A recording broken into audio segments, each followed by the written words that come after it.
Hello, everyone, and welcome to Swarm Solstice event. Today, I'm your host. My name's Antonio, and we have packed a great show for you tonight in this event that we call Swarm Odyssey, in direct reference to a known Greek poem. You'll understand why as the event develops. So, today is the solstice, a day when the light wins the battle against darkness. And as you may know, we are facing a bit of a dark times, and not only in crypto. To survive these times, it is important to focus on the essentials. And to do that, we need to see the true value behind projects. But that's not easy. Why not? Let me illustrate this with a small story. Because I'm getting old and I start enjoying telling stories. This is going to be very short, and it's about Picasso, right? Very Web3. So Picasso was sitting on a chair or a bench or any other sitting device in Malaga. Beautiful place and beautiful people, by the way. And he was already famous. And a woman approached him and asked him for a drawing. And she said, "Could you try and draw something for me, please? I would be very happy to pay whatever you felt it's worth." So Picasso grabbed a napkin, scribbled something, and gave it back to the woman. "It's 40,000 francs. The woman was a bit surprised. "But you did that in 30 seconds. And then Picasso replied, "No, madam, it took me a lifetime." And this is exactly the problem. We lack patience. Couple that with technology, and this impatience has escalated to new heights, making it hard to see the true value of projects and keeping us in the dark. We are used to fast, quick, instant gratification, an instant bull run. And this problem is rooted not only in crypto, but within our society. Whose fault is this?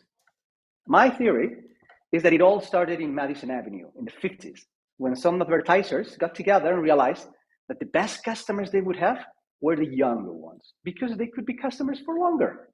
So they, a bit naively, started creating content targeting young people. And suddenly, something happened. Being young was celebrated in a way that has never been celebrated before in human history. It became desirable to be young and successful, to be young and inexperienced, to be young and stupid. Crypto is the ultimate exponent for this. And this is why millions of people are driven to strange guys with crazy hairs or some of the guys who promise totally unrealistic returns. All these houses of cards.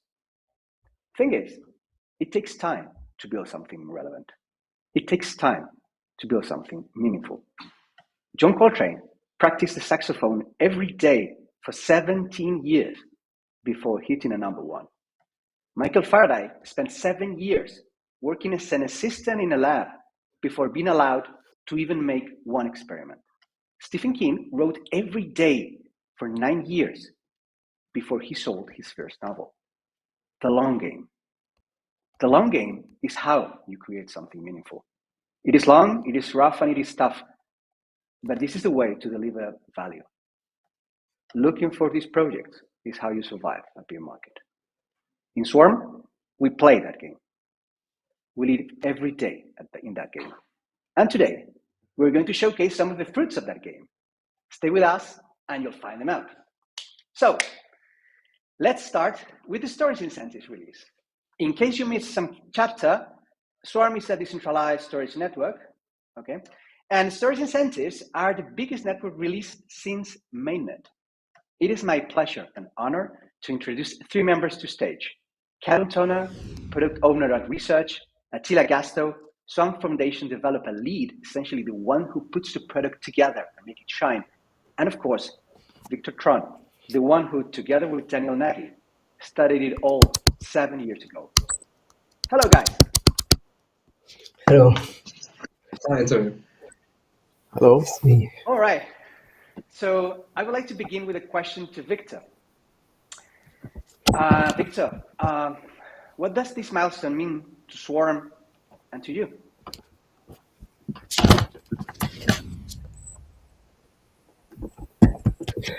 Well, it's really hard to express the significance of this milestone. This is what we coveted and what we really aspired for in the last 7 years. Really, the storage incentives really kind of completes the whole story of Swarm, the base layer infrastructure of Swarm, in the sense that this is the component that finally makes the whole system economically self-sustaining, and this is the first step to complete this base layer system. Storage incentives are the most difficult part in the whole incentive layer of Swarm. They basically regulate the compensate for the resource sharing of nodes in terms of contribution of disk space and the storage capacity. And since storage is something that is not instant gratification like bandwidth is, the compensation for it is much more difficult, because it needs some sort of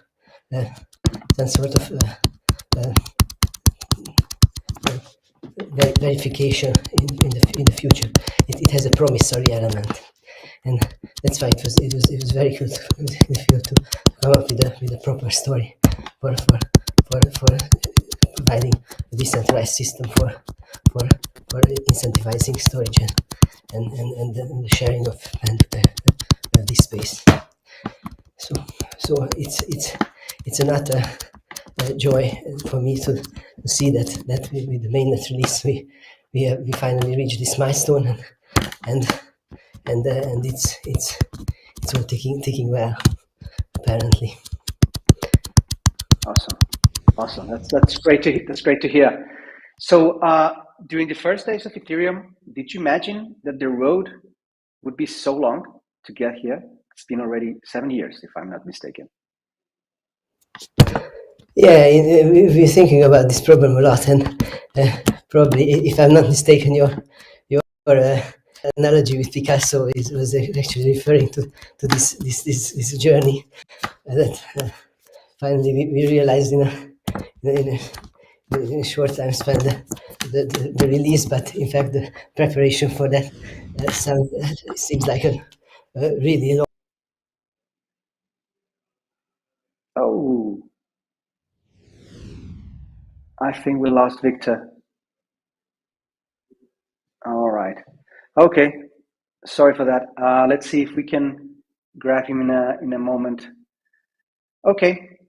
So thank you, Victor, if you are not able to come back. So the question that I would like to pose now, it's for Attila. Hello, Attila. Hello. Could you please take us to what can be done with this update that has just been released? All right. So this new version, with this new version, you can optionally stake a deposit. And with that, you can participate in this redistribution game. So it means that if you stake 10 BZZ, currently that's the minimum value that you need to stake in order to participate in this game, then your node will actually start participating in this game that happens on the blockchain. And from time to time, the neighborhood, so like all the nodes are just storing one part of all the network's data. And then there is this smart contract which from time to time selects this neighborhood, and then your node is then selected to basically create a proof, and then with other nodes it's showing that proof to the contract. And if that proof matches with other nodes on the network, then the node becomes like it has a chance to win the some part of this stake. Now, not the stake actually, but when you store data on the network, you have to buy postage stamps, and that's basically the monetary value that is backing the storage of the data on the network. And then in this redistribution game, part of that value that is stored by your node in the form of postage stamp is redistributed among the nodes that are participating in this game. So in a nutshell, basically your node participates in this game and has a fair chance of winning. Chance has every node that is participating in this game. So over time, like statistically, all the nodes have the same chance of winning. The more stake, though, the more you have the chance to win. So it creates kind of like this dynamics that you may try to win more by staking more, but then again, your return on your investment will arrive later, because then like first gain back the rewards of your stake. So yeah, that's it in a nutshell. This whole mechanism is optional, and we keep it that way in the future as well. So, but what happened with this release is this mechanism, like the smart contracts and everything else that's needed to happen in the code side from B, released, and also this has been turned on by default. So in the last 2 months, it was on testnet, and we were testing it, and we find many issues with this, and we fixed many of them, and maybe I will talk about that later. That's great. That's great to hear. Congratulations on that. I know has not been an easy road. So let's move on to Callum. Hello, Callum. Hi, Antonio. How are you? All good, thank you. So I would like to ask you about the direction where research is heading. Can you tell us a little bit about it? Yeah, of course.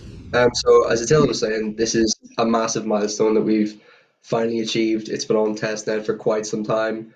It's broken a few hearts over the last few months, and it's been a lot of hard work, but a lot of people have worked extremely hard on this, but that doesn't mean it's the end of the road either. There's even more work to go on the other side. Now that it's released on mainnet and it's taken over very nicely, we still have to go through a few key steps to make this really attractive for the whole network and to really incentivize it in the first place. And this is kind of including both the manual price adjustment, and then for us to revisit the price oracle itself, and then that needs to be recalibrated, not only from a technical standpoint, but also from a product standpoint, to see where we want to price things and take into account node operator profitability throughout all that as well. Along with many other challenges, such as the local store rewrites. We have to take care of some technical debt before we move even further again. And then also to consider is the postage stamp fixes and optimizations in there to make sure that we're really covering all our bases in the whole product offering of the Swarm network as a whole. And then beyond that, some of the real key aspects of the research team is to really pin down and write up and finalize the specs for the desk and the storage incentives and get those out there as well. And that's also leading into the next both project and specifications that we have to release, which is blockchain data on Swarm, which we're currently delving into even more thoroughly. And then also to finish off the research roadmap, which is our phases 4 and 5, with price oracle being 3. 4 and 5 is essentially just wrapped up in inclusion proofs, which is really just a mechanism to bulletproof the network even further and make it solidified. And at that point, our research endeavors would be feature complete, if you want to call it that. But hopefully that answers your question. Wow. Yeah, indeed it does. It was a very extended answer. Thank you. It's complicated. It sounds, there are a couple of things that I grabbed, like the blockchain data, that sounds really like the original promise of Swarm. So that sounds really cool. But it really looks like something that you cannot be done in a weekend. So yeah, it looks like the road is there's still some way to go. Thank you very much for that. I think that we have Victor again with us. Hello, Victor. Hello. Yes, I would like to ask you a last question. Yes, all good. I would like to ask you a final question, if that's okay, and it's about vision. Yes. Because I am aware that you see Swarm much more than decentralized storage. Decentralized storage is just the beginning. So can you tell us a little more about that? Why incentives are important for that vision, and where is this going? So whatever complexities I imagine going forward in the vision of Swarm, like basically including all the tools and and infrastructure that you need to build the usual real-time interactive web applications of the Web 2 era in a decentralized way. So, for example, decentralized database services and all kinds of off-chain payments and off-chain computation. Stuff like this is all included in what I imagine the Swarm is going forward to. But at the heart of everything is the layer that's called disk, the decentralized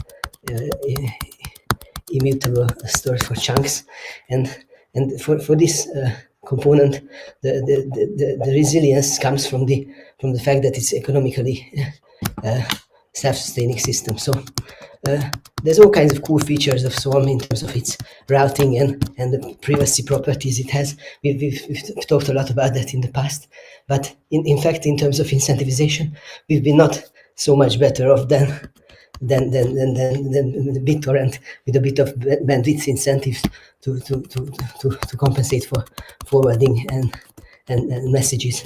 But now with these storage incentives, the resilience of this layer is granted, and therefore it can hold all the additional promises and additional features that will come with all the layer 2 additional features, including all kinds of niceties like feeds, access control, and all the other stuff that people will imagine.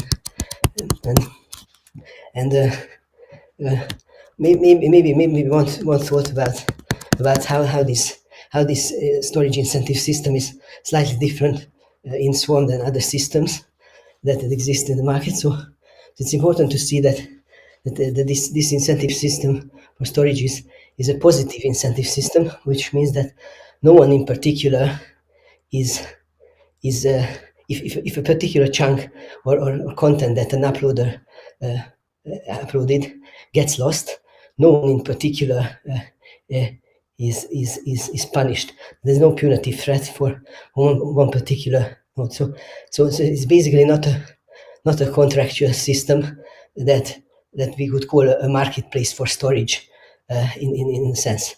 And most of the alternatives in decentralized storage systems implement some sort of marketplace for storage, which has some sort of advantage in its simplicity to understand, but it has a lot of drawbacks on the other hand.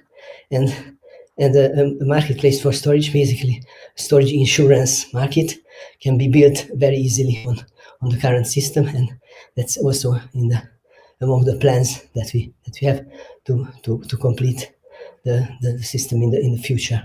So these are additional layers to the incentives.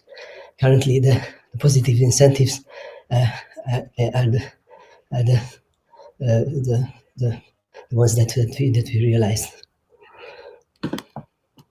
Awesome. That's great. That's great. Thank you so much.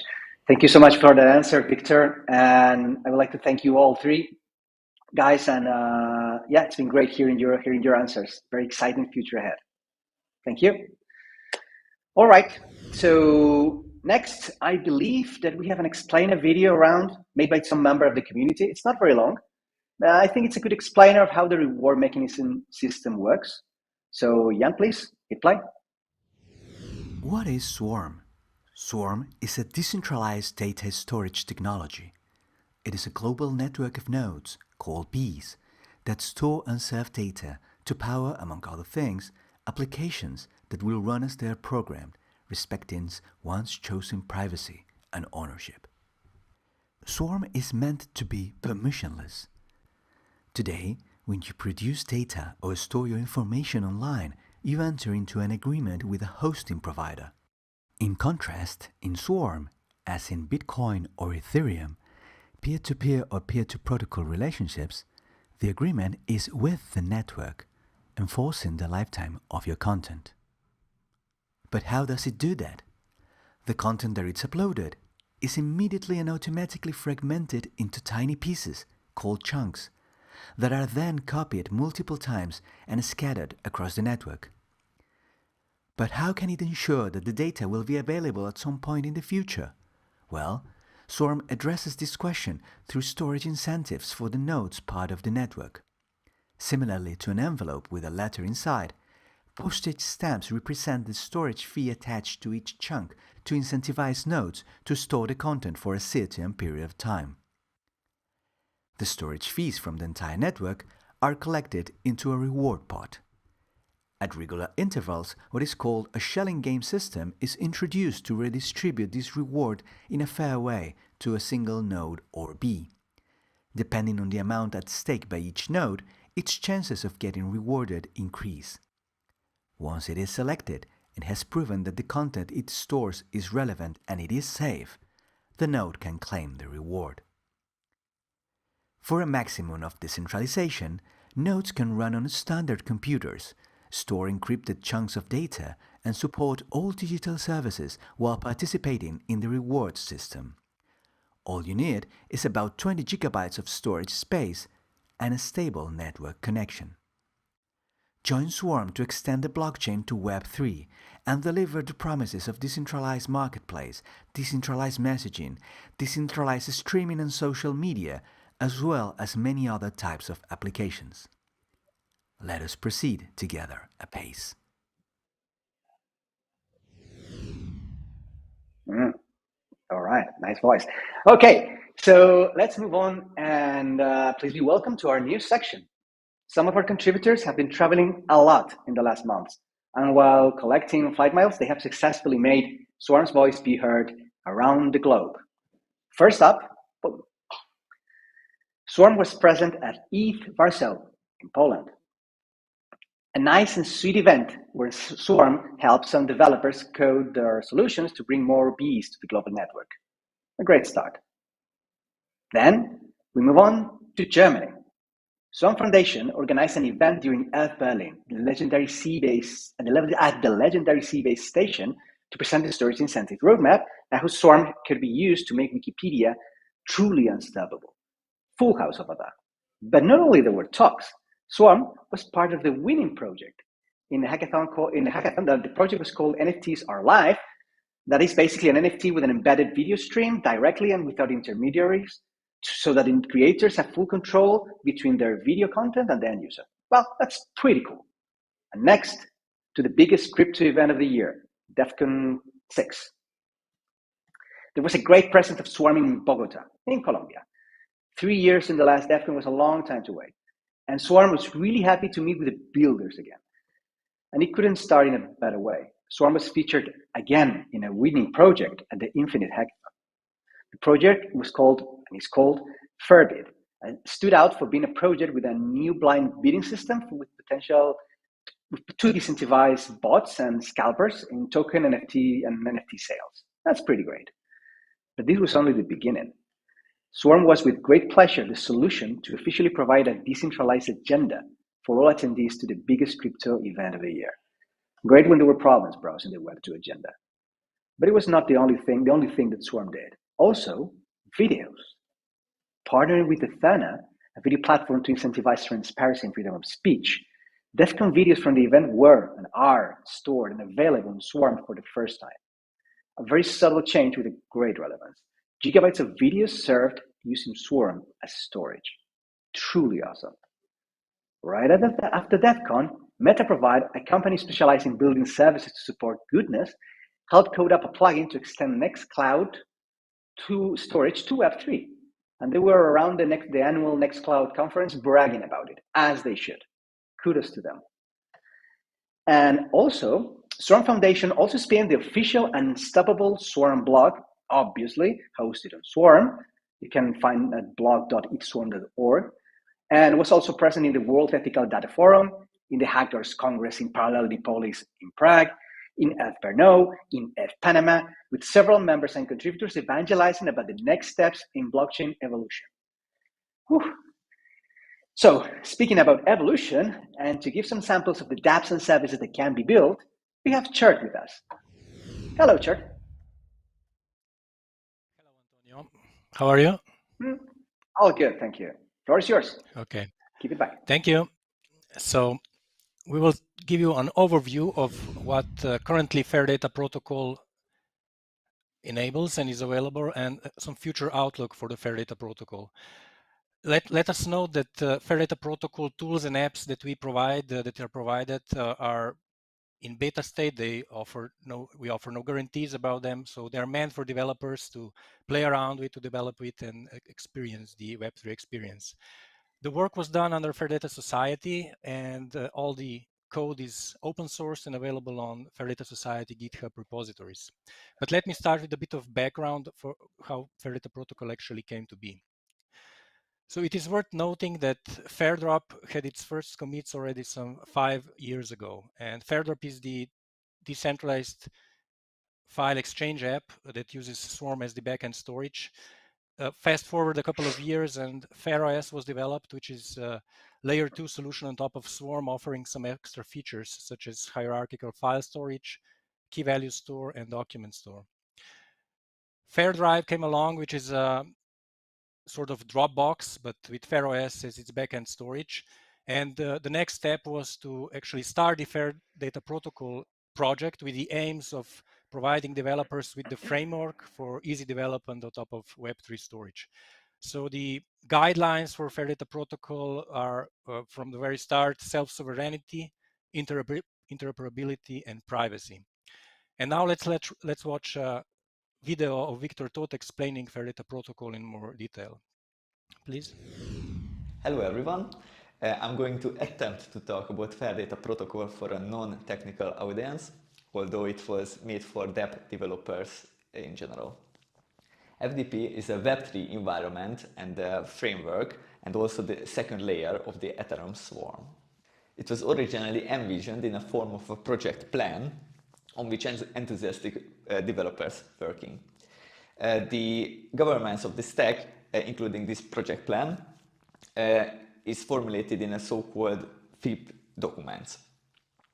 It is an improvement proposal system on GitHub. This is an extremely important part of FDP, since users can be informed how the applications work that they use, and the developers can share their ideas and make interoperability between dApps, other dApps, for specific use cases. In this sense, the Fair Data Protocol is a community collaboration platform. But first, let's see what a web developer needs and how FDP facilitates Web3 development.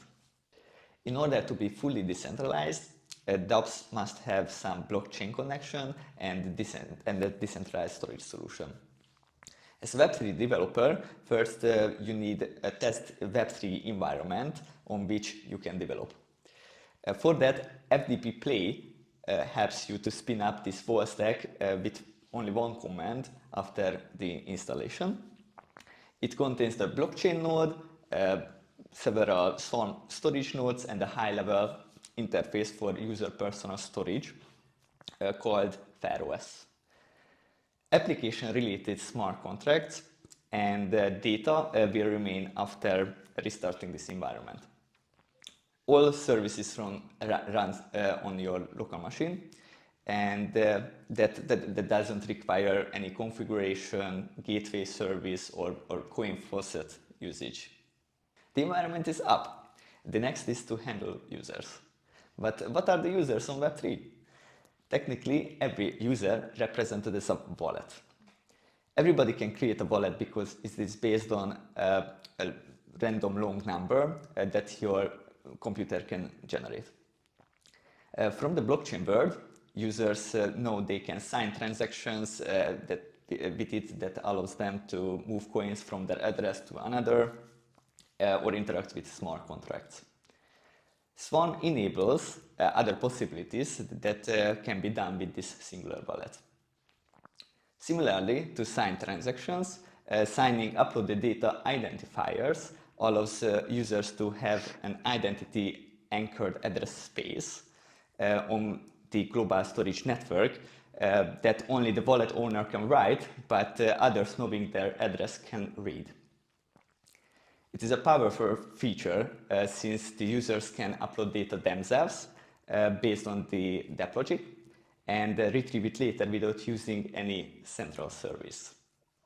The first use case that the FDP researched is how the user data can be stored in a secure and structured way.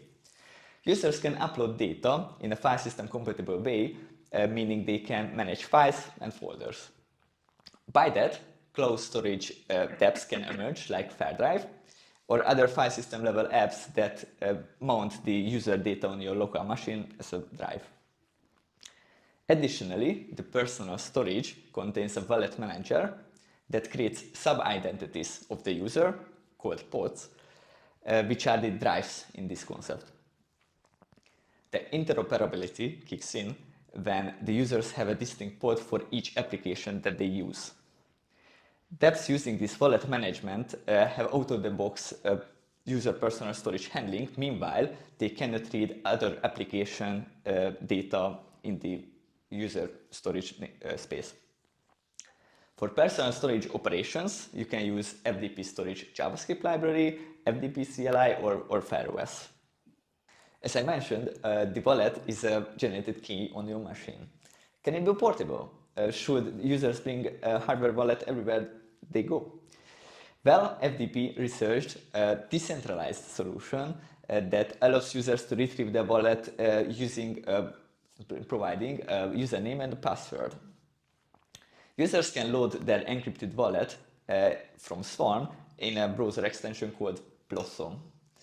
Digital signature and personal storage interfaces are already available for dApps. Meanwhile, credentials stored only in the browser, providing a single sign-in for users. It has a FDP maintained dependency called Swarm extension that helps dApps to connect easily to the B clients of users because the Web3 way is not the gateway. Blossom requires deploying a new version after the Swarm extension Manifest v3 upgrade, but it will definitely flourish the Web3 development. Dynamic applications have some background processes as well. Such a background process can handle the user database. Can it be sorted out without maintaining any background server or even a dApp service? By leveraging single owner chunks of Swarm, it is possible. There is a FIP document called Graffiti Feed that elaborates how to form a dApp consensus that empowers users to maintain community-based information. It can also list and connect personal storage of users by announcing themselves in a commonly writable storage area on Swarm. The first non-FDP project made in this way is called AnyThread. It is basically a Web3 forum without any central component, served only by the Swarm network. You can comment with your wallet on every topic or hashtag, and the topic can be anything. Write a comment about this event on under the hashtag wintersolstice22. But we do not stop here. Verifiable open databases, trustful service networks operated by trustless service nodes, and data markets are on the quite long way. We have made already some progress with BMTGS and BSAM to experience the inclusion proofing in binary marker trees, validating it in FDP contracts. The next period will be definitely about refactoring and optimizing our current solutions for the next awesome hackathon. We invite every developer to share their ideas and their solutions in a form of FIP that will form also the new Web3 space and bring interoperability if we already use a common storage platform. Until then, the researches towards the full-featured Web3 backend will be ongoing to fully decentralize the Web3 space. Thank you for having me.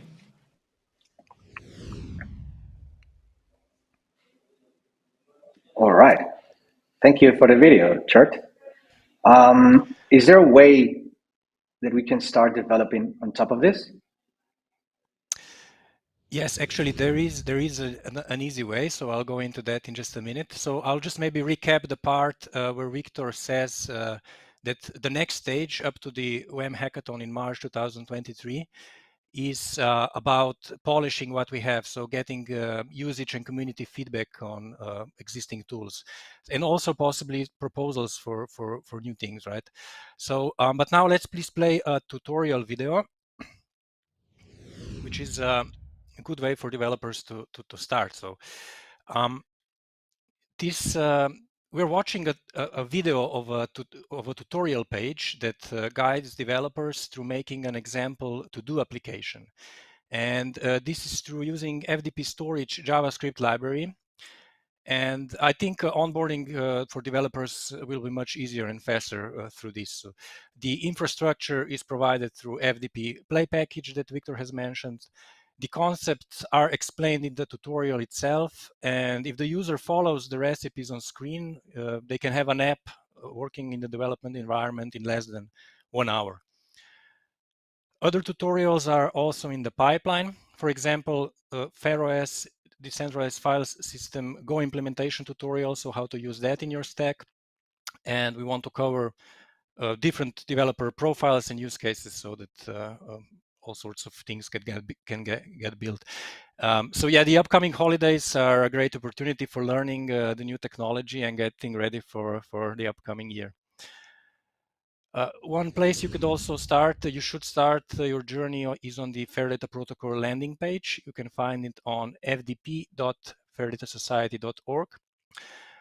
There you will find short explanations and links to packages and tools available. Or you could go to Fair Data Society Discord server for guidance or help, or with proposals that you might want to start. Let me know that feedback from the community will also be the input for setting the priority of future development roadmap.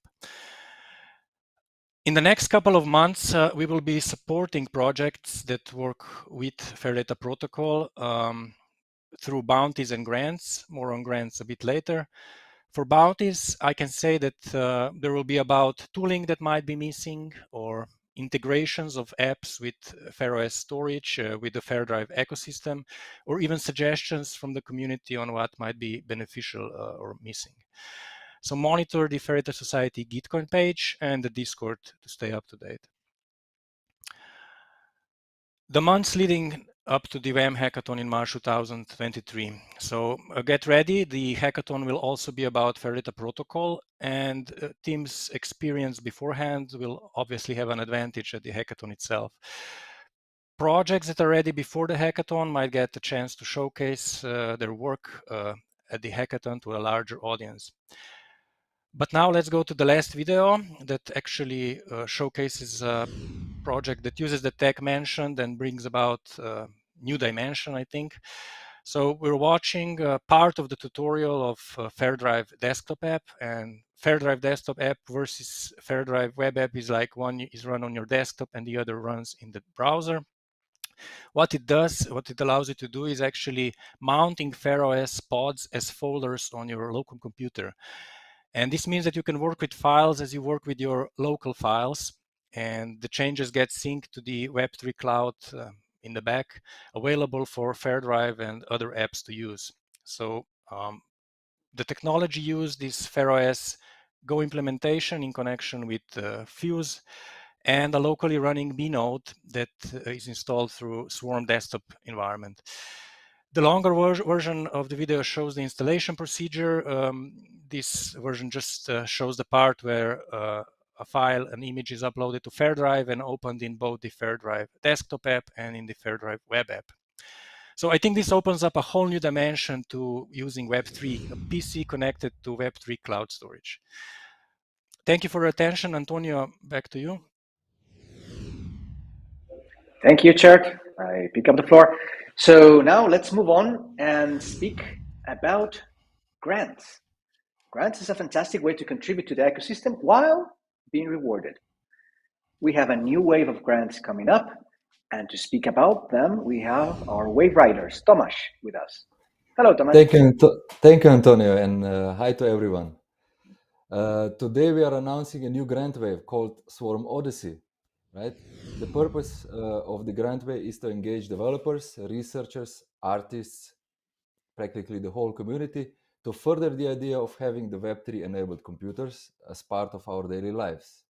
Web3 aims for decentralization and more self-sovereign digital society, which is in line and in pursuit of the fair data society principles.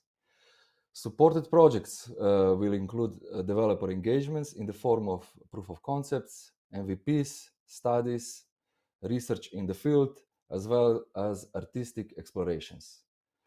Projects should keep in mind the goals of Fair Data Protocol: interoperability, self-sovereignty, and privacy. Our grant program will support the further development and adoption of these technologies, paving the way for a new era of decentralized applications and data-driven services. We are welcoming all the projects that will use the power of Fair Data Protocol and FairDrive. So with no further ado, we are announcing a new grant wave called Swarm Odyssey, starting from today. Behind me or somewhere around me, you can see our webpage. The application form is available on eatswarm.org/grants or my.eatswarm.org for direct access. Thank you, Antonio, and I pass the mic back to you. Thank you, Thomas. Pick the mic. So, yeah, you've heard juicy grants. And we have another announcement to make. And this one is about Wikipedia. Constanza, the usual face, will not be able to join us. So, trying to fill her boots, but not exactly the same ones, we have with us someone who feeds penguins in his spare time and has this announcement to make. Hello, Robert. Hi, Antonio. Thank you. Indeed, I'm not Constanza, but I will be talking about Wikipedia. As many of you know, in June we launched the Wikipedia on Swarm campaign with a prize pool of 50,000 DAI worth to create a mirror copy of Wikipedia on Swarm to make it truly unstoppable. This is because Wikipedia is often the subject of censorship all around the world, with examples from France to Venezuela to China, on almost all continents except for the one with the penguins. I believe that the infrastructure layer is the key space to develop here because it allows you to create the building blocks for the future you want. And in our case, it could be to make information and knowledge available to everyone, regardless of where they are. And Wikipedia on Swarm offers exactly that. And it could not have happened without the efforts of the amazing team and its community. So with that, we have, with the Wikipedia on Swarm campaign, awarded worth of 30,000 DAI out of the initial 50,000 pool. So math dictates that we have 20,000 left. And what better way than to build on the winning solution and to make it more user-friendly? So for this reason, with a drum roll, I'd like to announce a 10,000 DAI worth bounty for a solution that develops a search mechanism, either a web interface and or an app, to allow searching and reading of the Swarm-hosted content of the winning project on Wikipedia. The bounty will go live today, please check Gitcoin, and will be assigned in the coming days. The bounty is set up in collaboration with the Fair Data Society, that's where you can find it. If you have any questions related to the campaign, come to our Discord channel at fairdatasociety.org, and where Costanza will be available as well. I, for one, look forward to these submissions, and back to you, Antonio. Thank you, Robert. Yeah, juicy bounties. Well, we have reached the one more thing moment of the afternoon, the evening, or the morning. And for this moment, we have with us Gregor. Hello, Gregor. Hi, Antonio. Nice to meet you. The floor is yours. Announcements, huh? Yeah, very nice. Very, very, very well. Yes, it's, thinking about the storage incentives seems like one Odyssey has completed. It's been a long road towards that, and it's amazing what the team accomplished. They boldly went where nobody went before, inventing new stuff, and now we are on mainnet. So congratulations to the team again. Yeah, it's pretty awesome. It's nobody wanted to go over here. Yes. And yes. They did it. We went into uncharted territory. So and it's completely. it's exciting, you know. It's like in a way one journey is coming to an end, but also we see like here announcements about new Odyssey starting. The Fair Drive desktop app, I believe it's a game changer. It's the first time we are really integrating Web3 into a personal computer. It's a bridge to the infinite space of Web3. Now, imagine this, once also Fair Data Protocol comes in, the crypto economics, etc. We have full Fair Data economy in the swing. So, exciting times.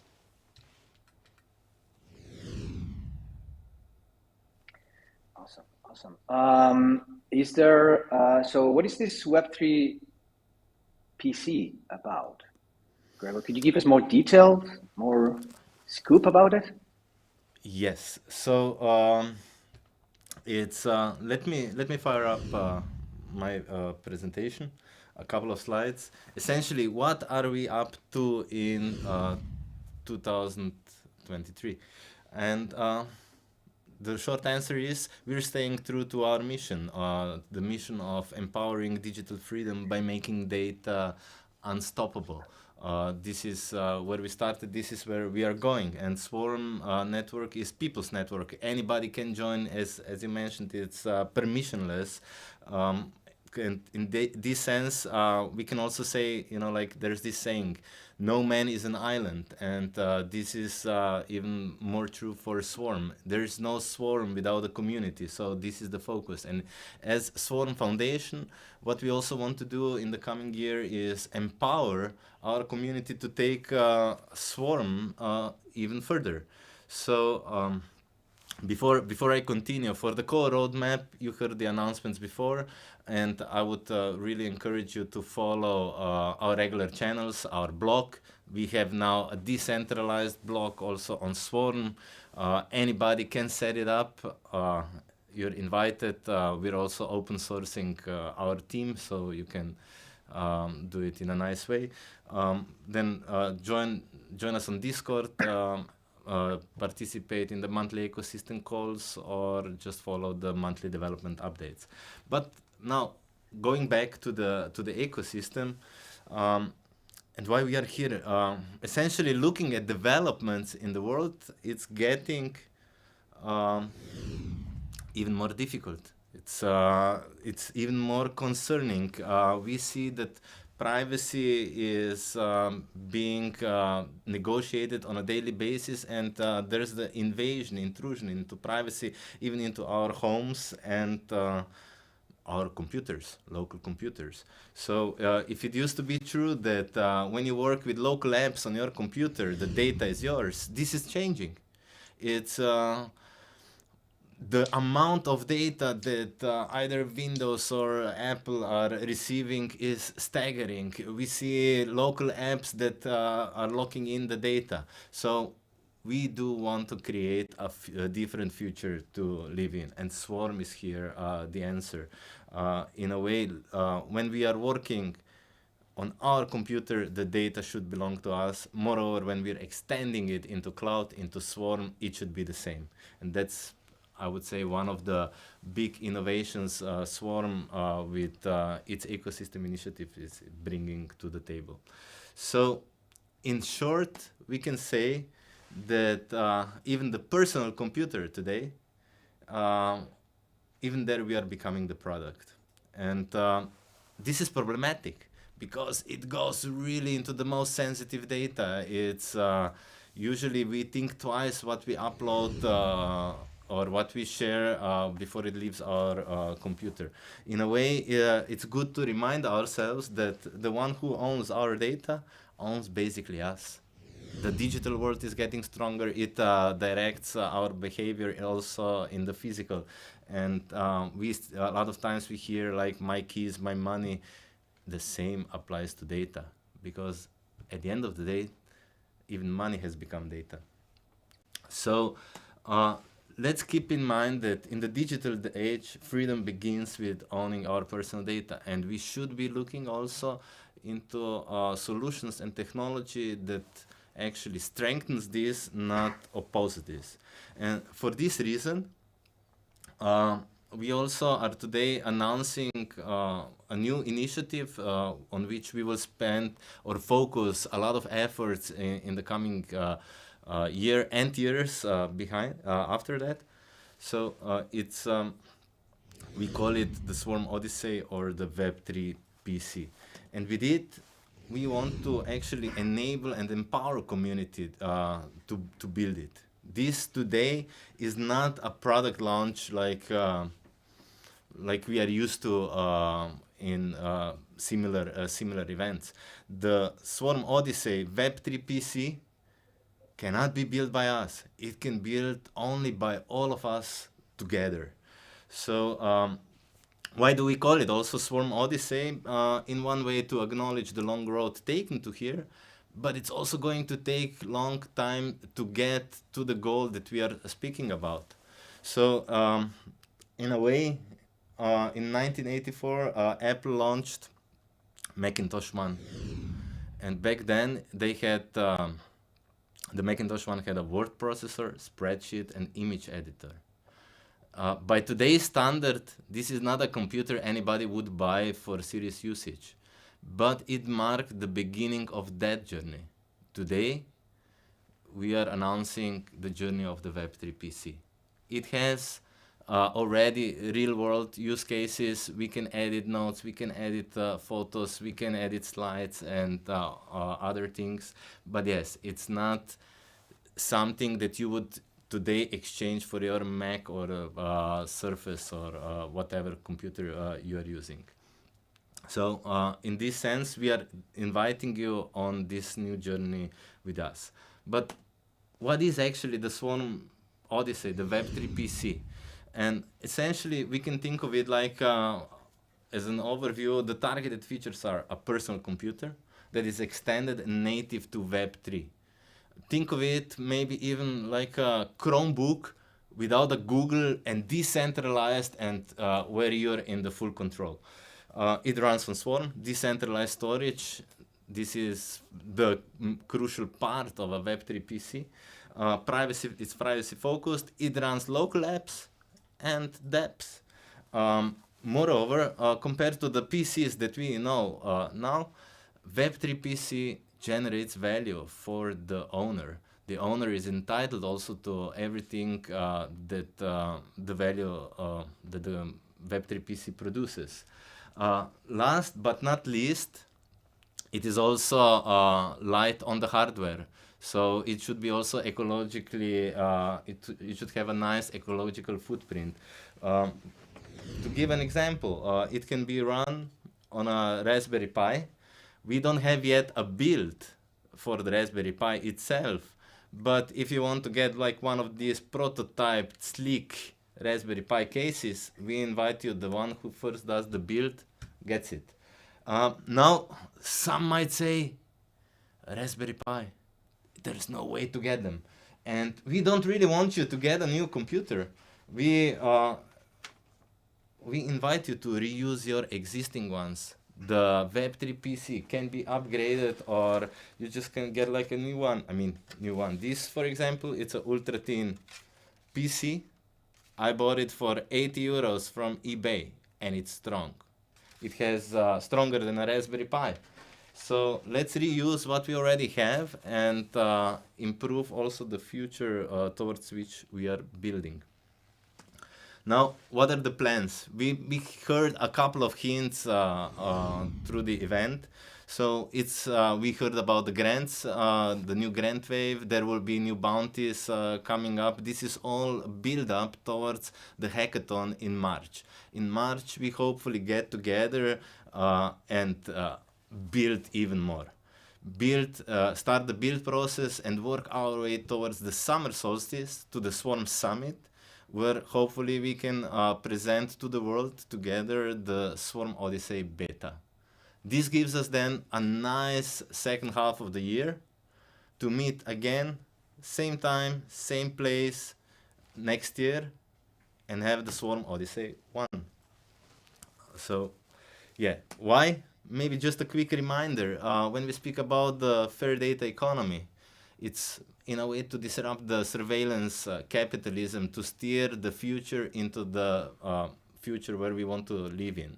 So in 2030, we do want to see that our rights are respected, rights such as privacy. We want to see that our data works for us, not for the top NASDAQ companies. And we want to also see that our data labor, how we generate data, how we manage it, and eventually maybe even also profit from it, goes to us. It's recognized. So with this, I would conclude and invite everybody to embark with us on the Swarm Odyssey journey. So just Swarm Odyssey.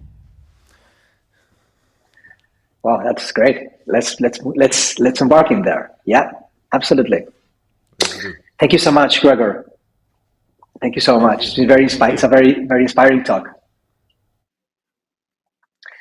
So, last but not least, we are millions. The first stop of our Odyssey in 2023 will be the WAM Hackathon, organized by Fair Data Society in March. Save the date, 1st to 21st of March. Swarm is, as you know, supporting Fair Data Society. So for those who have missed out the first WAM in 2022, this will be a stronger, a louder edition of this online conference to enable cross-pollination, bringing together like-minded Web3 builders, activists, and creatives. Gather, discuss, and hack away, collaborating with some tracks to develop building blocks for this decentralized world and make the Web3 PC a reality. So, keep your eye on wearemillions.online, or even better, follow WAM channel on the Fair Data Society's Discord and WAM Millions Twitter to be in the know. And that was it. I hope you enjoyed the announcements. That was what we had to say. Thank you very much. Happy Christmas, happy holidays, and see you on the interwaves. Speak freely.